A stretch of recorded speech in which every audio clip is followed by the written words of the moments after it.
That night, Coulter heard footsteps inside his house. When he entered the kitchen, he found an Apache woman stealing bread.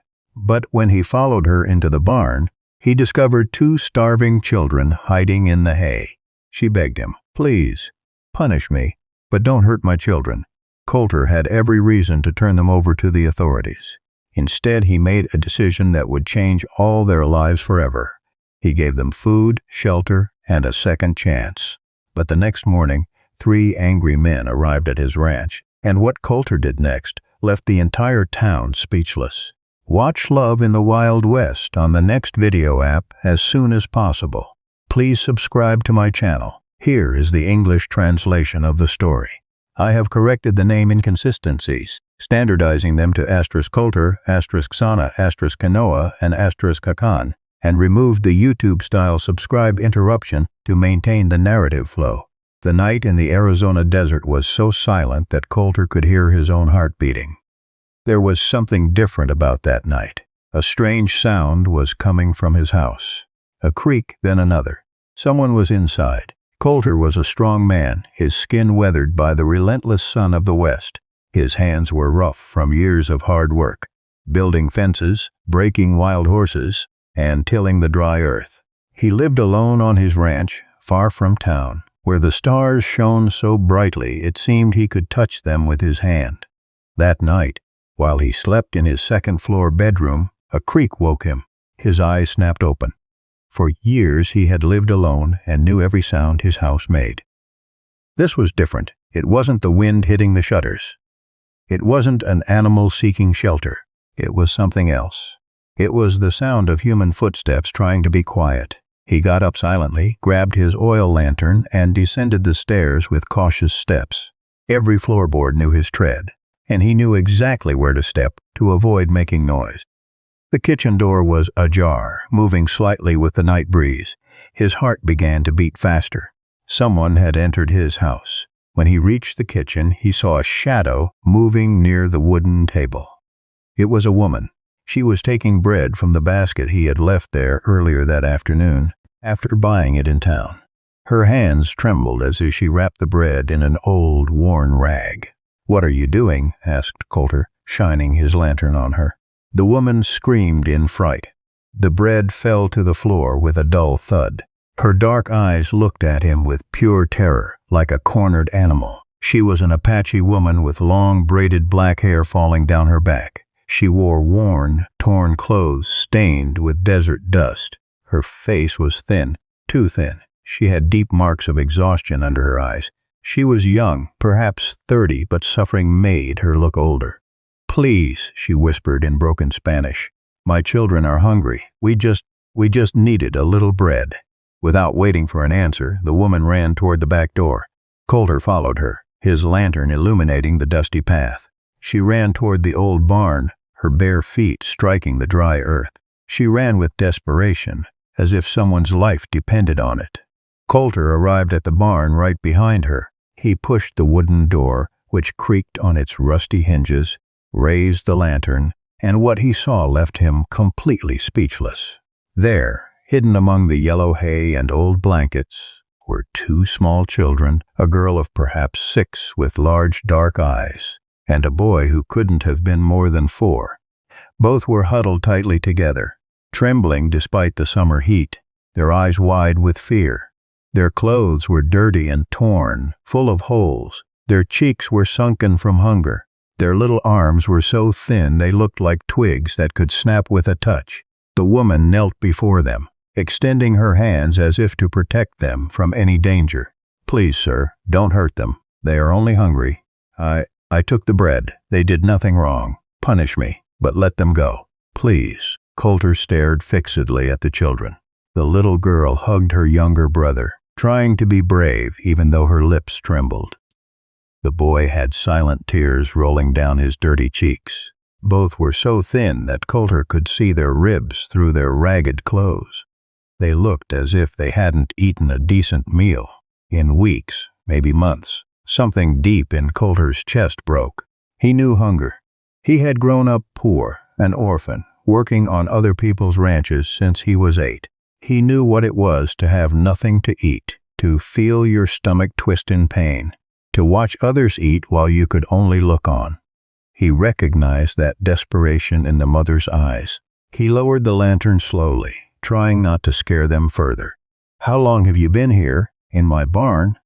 "3 days," the woman replied. Her voice was barely a hoarse whisper. "We hide during the day. When you are working outside, at night when you sleep, we search for something to eat in your garden, in your kitchen. I am very sorry." "And the children's father?" asked Coulter, although something inside him already knew the answer. The woman lowered her gaze to the dirt floor. "He left a year ago to find work in the mines up north. He said he would return with money to buy land. He never came back. He probably died in a collapse. We were left alone with nothing." Coulter took a deep breath. The air in the barn smelled of hay and horses. He could take them to town, hand them over to Sheriff Morrison. That's what most people would do. The townspeople didn't want Apaches nearby. There was too much painful history, too much resentment on both sides. But Coulter had never been like most people. "All right," he said finally. His own words surprised him. "Tomorrow, the sun rises. I want you to come back here with the children." The woman looked at him, confused, not understanding. "Sir, there is work on this ranch. Lots of work. I need help with the horses, with the garden, with maintaining the fences. You can stay in the barn. I will clear out a proper space. I will give you food, clean blankets, new clothes, everything you need. In exchange, you will work hard. Do you understand what I'm saying?" The Apache woman couldn't believe what she was hearing. Her eyes filled with tears that began to roll down her cheeks.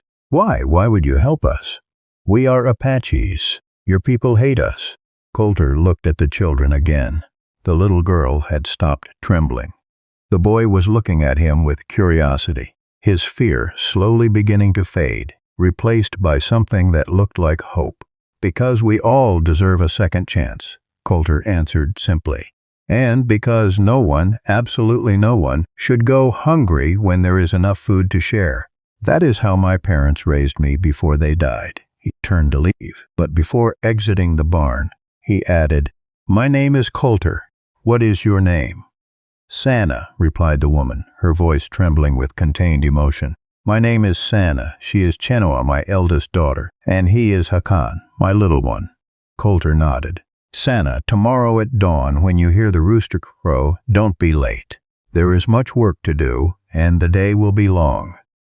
That night, as he returned to his house under the starry mantle, Coulter looked up at the infinite sky. He didn't know exactly why he had done what he did. He only knew, deep in his being, that it was the right thing. In the harsh West, compassion was a luxury few could afford, but Coulter had never been like the others. In the barn, Sana hugged her children tightly, crying silently. For the first time in many dark months, hope was shining in her heart. The sun had just begun to paint the horizon orange when Sana woke her children. She had spent the entire night awake, wondering if the man named Coulter had really meant what he said. Was it a trap? Would he turn them over to the town authorities? "Mama, I'm scared," whispered Chenoa, rubbing her eyes with her small hands. "Me too," admitted Sana, hugging her children. "But sometimes we must trust. There is something different about this man. I saw kindness in his eyes." Hakan, the little one, clung to his mother's torn skirt. "Will he give us real food?" Sana's heart broke at her son's question. A 4-year-old shouldn't have to wonder if he would eat that day. "Yes, my love, I think so." When they stepped out of the barn, the fresh morning air hit their faces. Coulter's ranch stretched out before them.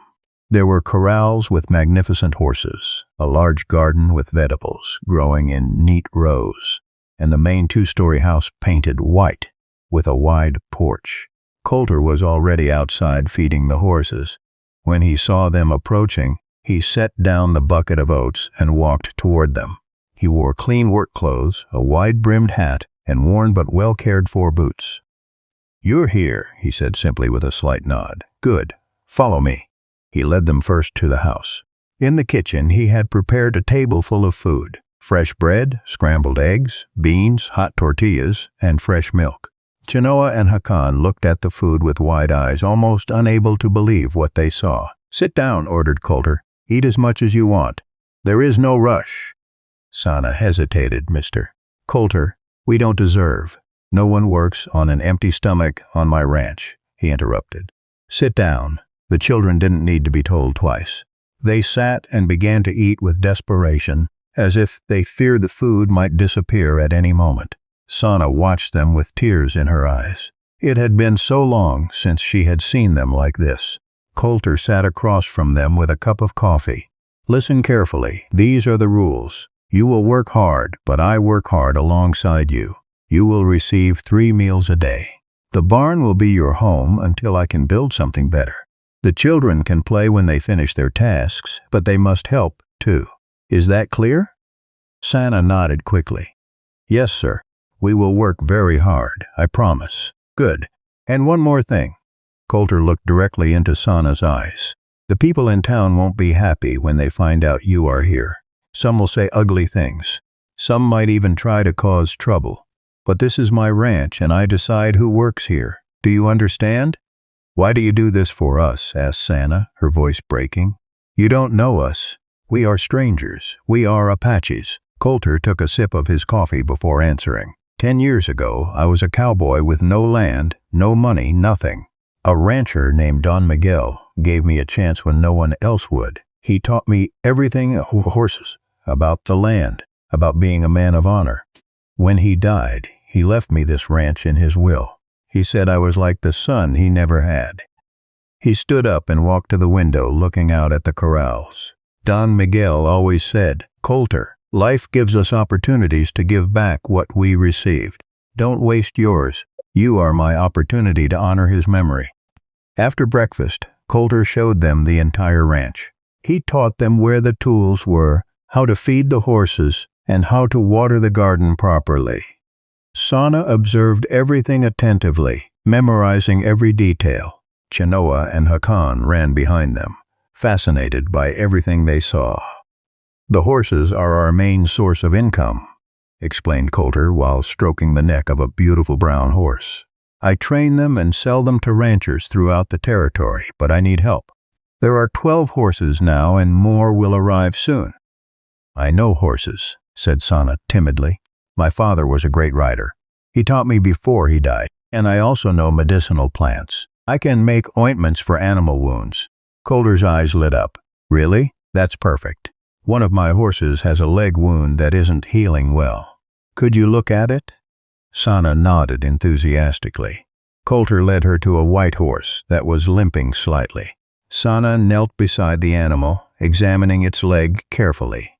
The horse, which had been nervous with Coulter, calmed down immediately under Sana's gentle touch.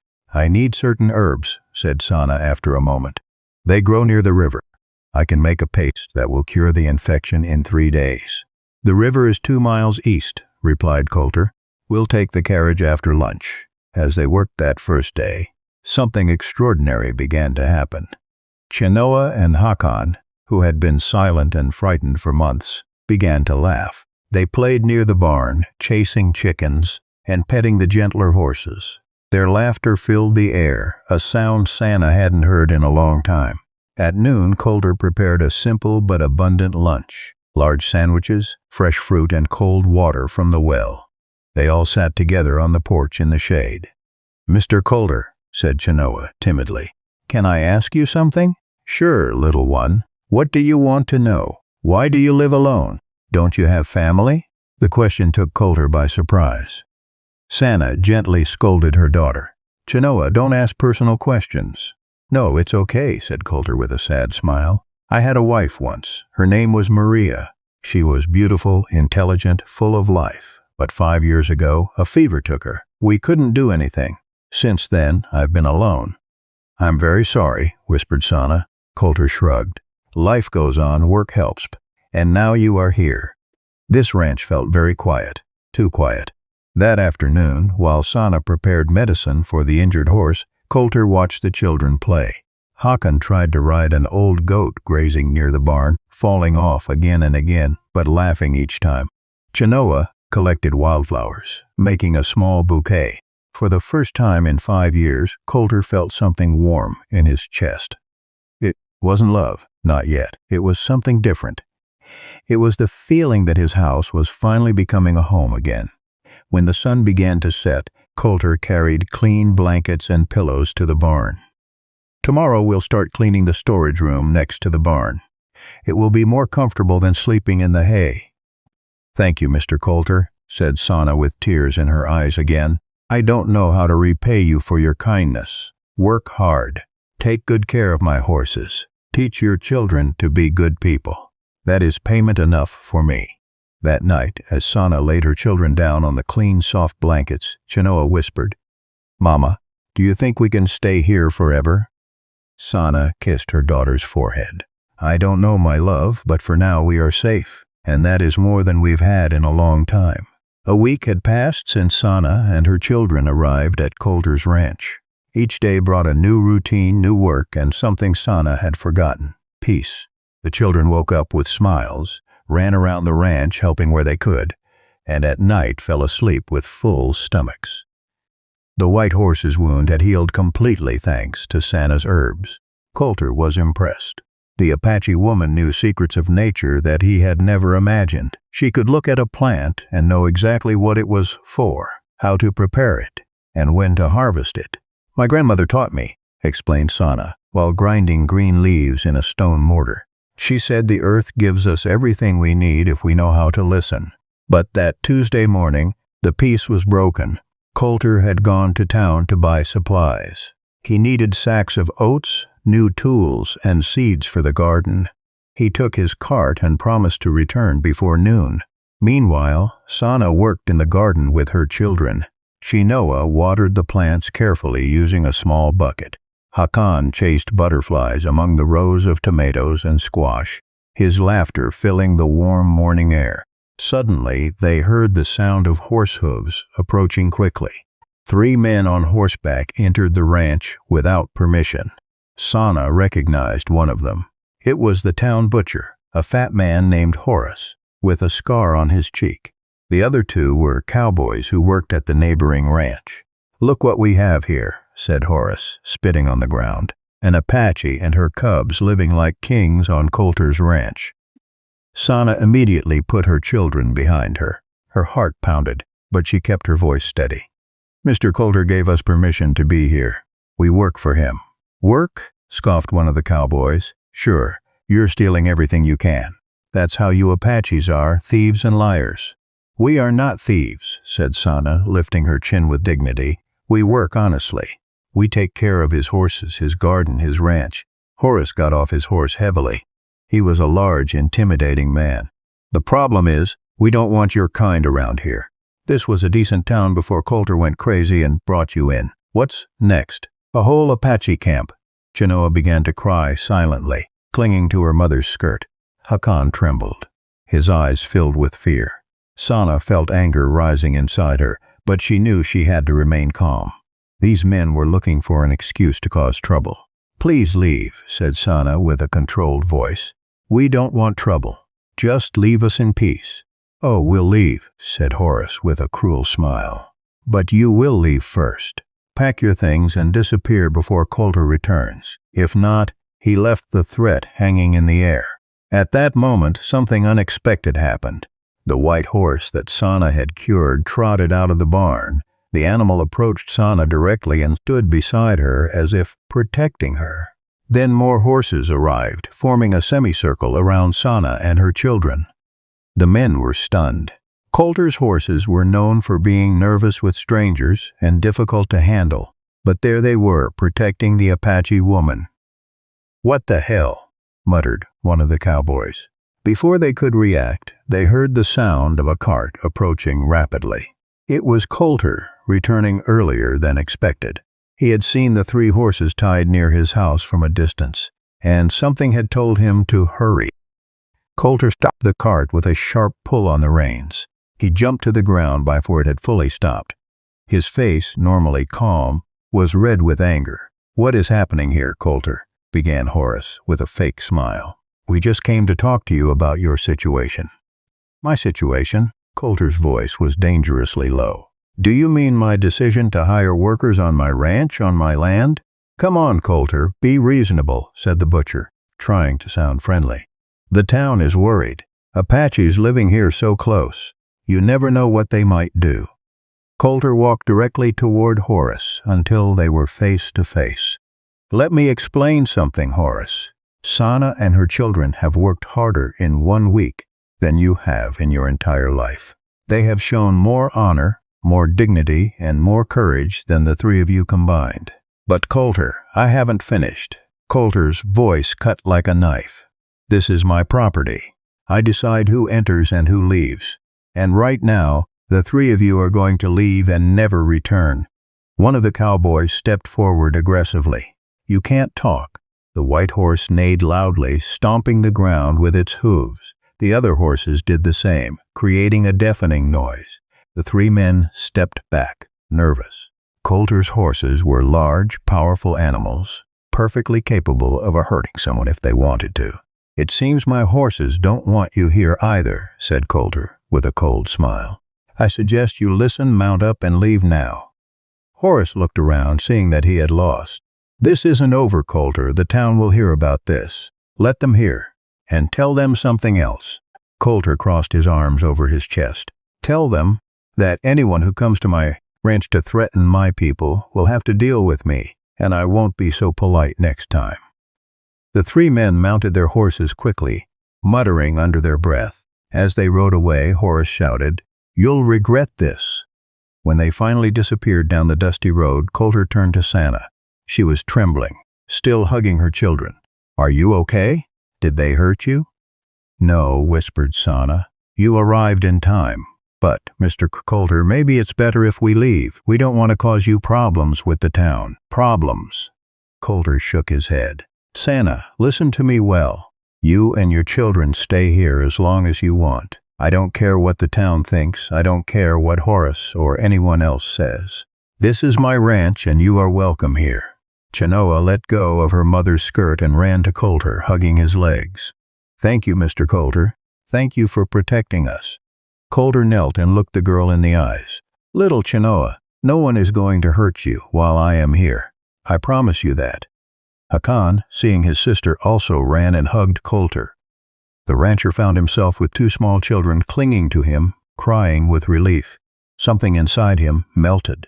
It had been so long since he had felt small arms hugging him. Sana watched the scene with tears rolling down her cheeks. This man, this stranger she had found stealing bread in his kitchen, had risked his reputation, his relationships with the town, everything to protect them. Mr. Coulter, she said softly, I have no words to thank you for what you have done for us. Coulter stood up, still with the children holding on to his legs. You don't need words, Sana. Just continue being the good, hard-working person I've seen this week. That is enough. That night, after dinner, while the children slept in their corner of the barn, now clean and comfortable, Sana and Coulter sat on the porch looking at the stars. It's going to get worse, said Sana in a low voice. The town won't leave you alone. I know, admitted Coulter, but I've lived alone for a long time, Sana, doing what others expect, living by other people's rules. Don Miguel taught me something important. A man is not measured by how much land he has or how much money he earns. He is measured by how he treats those who cannot defend themselves. You are a good man, Coulter. I don't know about that, but I know this. You stay, and we will face whatever comes together. 2 weeks had passed since the incident with Horace and his men. The town murmured, but no one else had come to the ranch to cause trouble. Coulter continued to go to the town market every Tuesday, facing cold stares and whispered comments, but he never lowered his head. He bought his supplies and returned without saying a word. Meanwhile, something beautiful was happening on the ranch. The garden that Sana cared for with such love began to produce larger, healthier vegetables than ever before. The tomatoes were red and juicy, the squashes grew huge, and the lettuces were so green they shimmered in the sun. I've never seen a garden like this, admitted Coulter one morning, observing the perfect rows of plants. What is your secret? Sana smiled while watering carefully. It's not a secret. It's listening to the earth. Every plant tells you what it needs if you pay attention. This one needs more water. That one needs shade. This other one needs to be near its companion. Chenoa had started helping her mother in the garden. Each day, the girl's hands became softer but stronger, and the plants seemed to respond to her touch. Hakan, for his part, had found his place with the horses. The little boy had no fear of the large animals, and they adored him. He could walk among them, pet them, even clean their hooves without any of them getting nervous. "That boy has a gift," observed Coulter, while watching Hakan brush the white horse. "The horses trust him. That's rare, especially with someone so young." One Thursday afternoon, while working together repairing a fence, Coulter noticed that Sana had become very quiet. She was looking toward the distant mountains with a sad expression. "What's wrong?" he asked, setting aside his hammer. "It's just that tomorrow is Chenoa's birthday. She turns 7, and I have nothing to give her, not even a small gift." Her voice broke. "When her father was alive, we always did something special. But now," Coulter thought for a moment, "what did she like to do before, when things were different?" She loved to draw. Her father had given her charcoal to draw on flat stones. She spent hours drawing birds, flowers, horses, but we lost everything when we were driven from our land. Said Coulter, scratching his beard. "I think I have an idea, but I'll need your help to make it work." That night, after the children fell asleep, Coulter and Sana worked in secret. Coulter had gone to his house and taken out an old wooden box. Inside were brushes, paints, and papers that had belonged to his wife, Maria. She had loved painting desert landscapes. "Maria would have wanted someone to use these," said Coulter softly, running his fingers over the brushes. "They've been stored away for a long time." They also built something special. Using leftover wood and old hinges, they created a small folding easel, perfect for Chenoa's size. Coulter cut and hammered while Sana sanded the corners to make them smooth and safe. "It's perfect," whispered Sana, admiring the finished work. "She will love it." "But there's more," said Coulter with a mysterious smile. "Follow me." He led her to the large barn where he stored tools and wood. In a corner, something was covered with an old tarp. When Coulter pulled it off, Sana gasped. It was a small wooden house, the perfect size for children. It had real windows with glass, a door that opened and closed, and even a small porch. Coulter had been working on it during the nights when everyone was asleep. I thought maybe they could have it as their own playhouse," said Coulter, suddenly feeling shy. "So the children have a special place. We can paint it whatever color Chenoa chooses." Sana couldn't speak. Tears flowed freely down her face. "Coulter, I don't know what to say. Say that you like it. Say that the children will use it, that they will love it. All of us. You are very generous." The next morning, Chenoa woke up finding the easel and paints next to her pillow. Her screams of joy woke up the entire ranch. "Mama, look! Look what appeared!" Hakan ran to see what was happening, and soon both children were examining the treasures with bright eyes. Coulter appeared in the barn door with a big smile. "Happy birthday, little Chenoa. This is for you, really."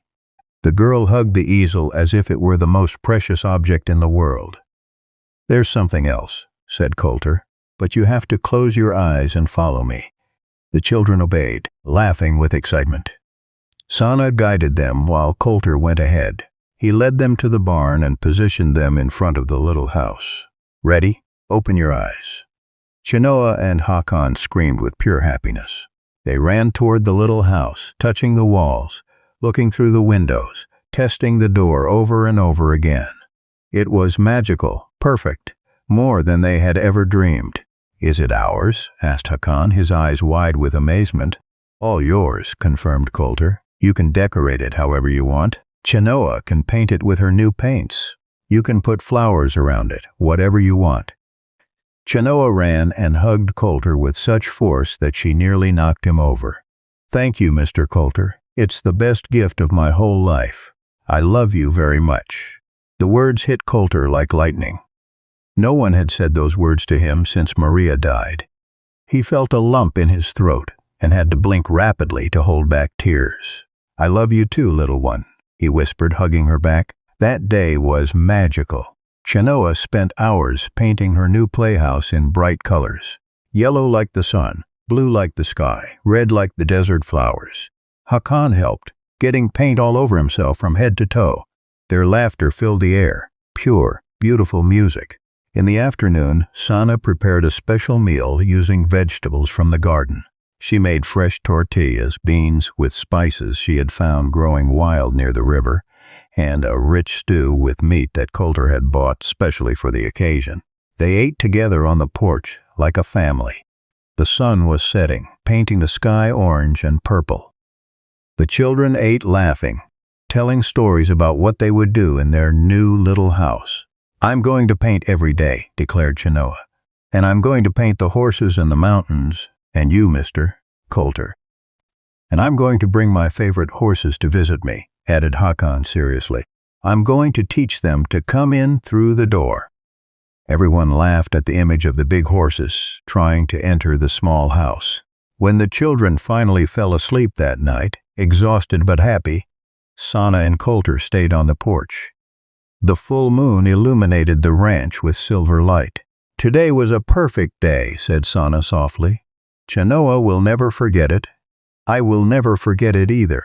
It has been the best birthday I've celebrated in years," admitted Coulter. "This house has been so quiet, so empty, but now it is full of life again, of laughter, of love." Sana looked at him. "You are a special man, Coulter. Not many would have done what you have done for us." "Maybe," said he, looking at the stars, "or maybe you did something for me, too. You reminded me that life is more than work and loneliness. You reminded me that it is worth opening the door to kindness." At that moment, something changed between them. It wasn't love yet, but it was the beginning of something deep, a mutual respect, an understanding, a connection that went beyond words. "Thank you for trusting me," said Sana, "for giving us a chance." "Thank you for accepting it," replied Coulter, "for staying, for working hard, for making this house a home again." That night, while the moon shone over the ranch, 4 people slept in peace. 2 in the barn converted into a cozy home, and 1 in the big house that no longer felt so empty. And outside, under the stars, a brightly colored little house waited for dawn, a symbol of new beginnings and second chances. Autumn arrived at Coulter's ranch, bringing fresh air and bluer skies. 3 months had passed since that night when Sana had entered to steal bread. 3 months that had transformed everything. The ranch was prospering like never before. Coulter's horses were now the most sought after in the entire territory. Not only for their training, but because they were healthier and stronger than ever. Sana had created special ointments that kept their hooves perfect and their coats shiny as silk. The garden produced so much that Coulter had begun selling vegetables in town. At first, people resisted buying products grown by an Apache woman. But when they tasted the sweetest tomatoes they had ever eaten, the softest squashes, the tastiest chilies, their prejudices began to crumble slowly. "Mrs. Henderson bought 3 baskets today," announced Coulter one Tuesday afternoon, returning from town. She said she had never tasted vegetables so good, and she said it loudly where others could hear. Sana smiled while cutting carrots for dinner. "The earth is generous when you treat it with respect. My grandmother always said so." Chenoa had filled 3 notebooks with beautiful drawings. She painted every day in her colorful playhouse, creating images of the ranch, the horses, the distant mountains. Her paintings showed extraordinary talent for someone so young. She captured details that adults overlooked. The way light touched a horse's back, how flowers leaned toward the sun. "This girl has a future," Coulter had said one night, observing one of her drawings. "These paintings should be in a gallery." Hakan had grown closer to the horses each day. At only 4 years old, he could calm a nervous horse with a whisper. The animals followed him around the corral as if he were their leader. Coulter had never seen anything like it. "He is a natural horse whisperer," he told Sana. "When he grows up, he could train the best horses in the West." But not everything had been easy. The town remained divided. Horace and his friends continued spreading rumors, trying to convince others that Coulter was making a mistake. Some merchants refused to sell him certain products. In the saloon, some men stopped talking when he entered. However, slowly, things were changing. Mrs. Henderson was not the only one who had changed her mind. The town blacksmith, an older man named Thomas, had come to the ranch a week ago with his sick grandson.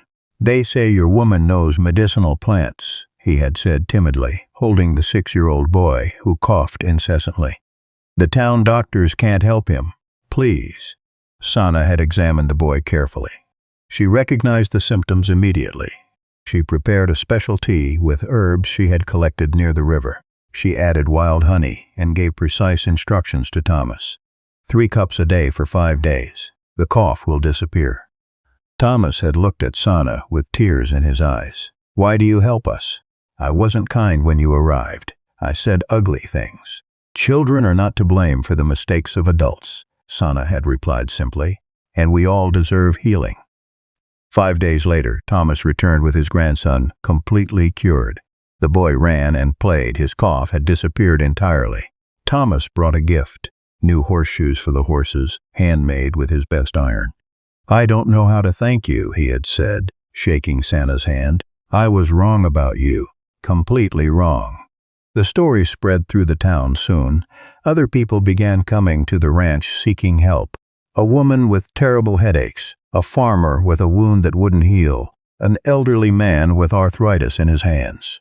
Sana helped them all, never charging money, only accepting what they could give, eggs, sometimes just a grateful smile. One Saturday afternoon, while Coulter repaired the barn roof and Sana planted new flowers around the children's playhouse, they heard the sound of many horses approaching. Coulter climbed down quickly, his heart pounding. More trouble was coming. But when he saw who was arriving, he was surprised. It was Sheriff Morrison, accompanied by Mrs. Henderson, Thomas the blacksmith, and at least 10 other people from town. Everyone brought tools, wood, and supplies. "Coulter," called Sheriff Morrison, a man with a gray mustache and honest eyes. "We've come to talk to you." Sana took her children and led them toward the barn, preparing for the worst. But Coulter stood firm, crossing his arms over his chest. "Speak," he said simply. Mrs. Henderson stepped forward. She was an older woman, respected in the town. "Coulter, we've come to apologize and to help." "Help?" Coulter frowned, confused. Thomas spoke. "We have been foolish, prejudiced. That woman, Sana, has shown more kindness and generosity than many of us have in our entire lives. She cured my grandson, helped Mrs. Henderson with her pains. She has helped so many, and we treated her badly." Another man interrupted. "We judged her without knowing her. That is why we are here." Sheriff Morrison smiled. "We came to build a proper house for Sana and her children. They can't keep living in a barn. They deserve something better." Coulter felt his eyes fill with tears. He couldn't speak. He just nodded his head. "Sana," called Coulter, "come out, please. Bring the children." Sana came out slowly from the barn, holding Chenoa's and Hakan's hands. She looked at the crowd with uncertainty and fear. Mrs. Henderson walked directly toward her. She extended her hand. "Sana, my name is Margaret Henderson. I was cruel to you. I judged you without knowing you. Please forgive me." Sana looked at the extended hand, then at the woman's sincere eyes. Slowly she took her hand. "We all deserve second chances. That is why we are here," said Thomas. "We are going to build you a house, a real house with 2 rooms, a proper kitchen, large windows. We will start today if you allow us." Tears ran down Sana's cheeks. "I don't know what to say. Thank you. Thank you all." For the next 3 weeks, the whole town united. The men cut wood, built walls, installed windows. The women brought food, sewed curtains, made quilts. The town children played with Chenoa and Hakan, creating new friendships. The house took shape quickly. It was beautiful, simple, but solid. It had 2 large rooms, a kitchen with a real stove, a wide porch, and it was painted white with blue shutters. It was located only 50 meters from Coulter's main house, close enough to be part of the ranch, but far enough to provide privacy. The day they finished, the whole town came to celebrate. They had brought food, music, gifts for the family. Chenoa received more notebooks and paints. Hakan received his first real cowboy hat. Sana received new pots, pretty plates, hand-woven blankets. "Welcome to our community," said Sheriff Morrison officially. "Sana and her children are now part of the town of redemption. Anyone who treats them poorly will have to answer to the law." That night, after everyone had left, Sana and Coulter sat on the porch of the new house. The children slept in their own rooms for the first time, in real beds with clean sheets. "I can't believe this is real," whispered Sana. 3 months ago, I was stealing bread to feed my children. Now I have a house, friends, a community. "You earned it," said Coulter. "With your kindness, your hard work, your generosity, you showed them who you really are."